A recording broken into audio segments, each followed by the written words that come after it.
Well, preliminary thoughts is there is a lot of information that came out of this study. The Tulsa Police Department, our arrest, our crime, and our use of force, it's very complex. And to be inundated with this amount of academic information, there's a lot here. They have some very valid and significant recommendations for us.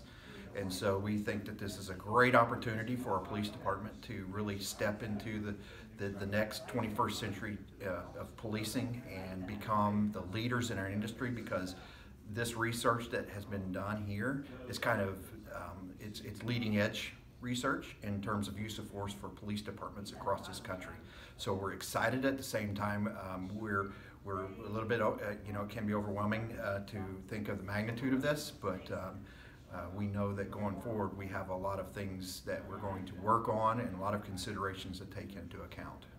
I know members of the FOP said they were kind of vindicated by the results of it because it kind of counterbalanced the equality indicators report. You kind of feel the same way?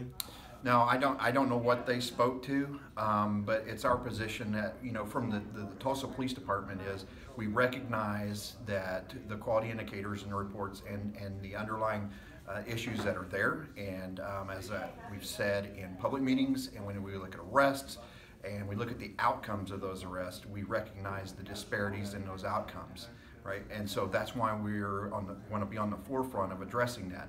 We're doing that through a lot of different programs that we're already implemented over the last few years, such as our jail diversion, things such as a sobering center. So I don't know what they speak of, but this is the opportunity for us all to come together and work for a common cause.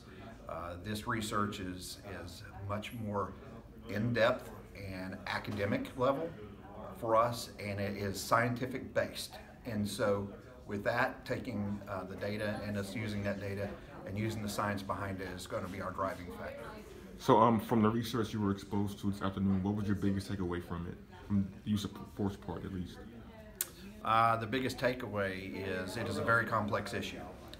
It's going to take a multi-level approach from this police department to have the results that we desire and be that premier agency. So the biggest takeaway is there's a lot of things, a lot of work ahead of us over the next weeks and months to try to affect the desired change that we want to be a leading and premier police department. That's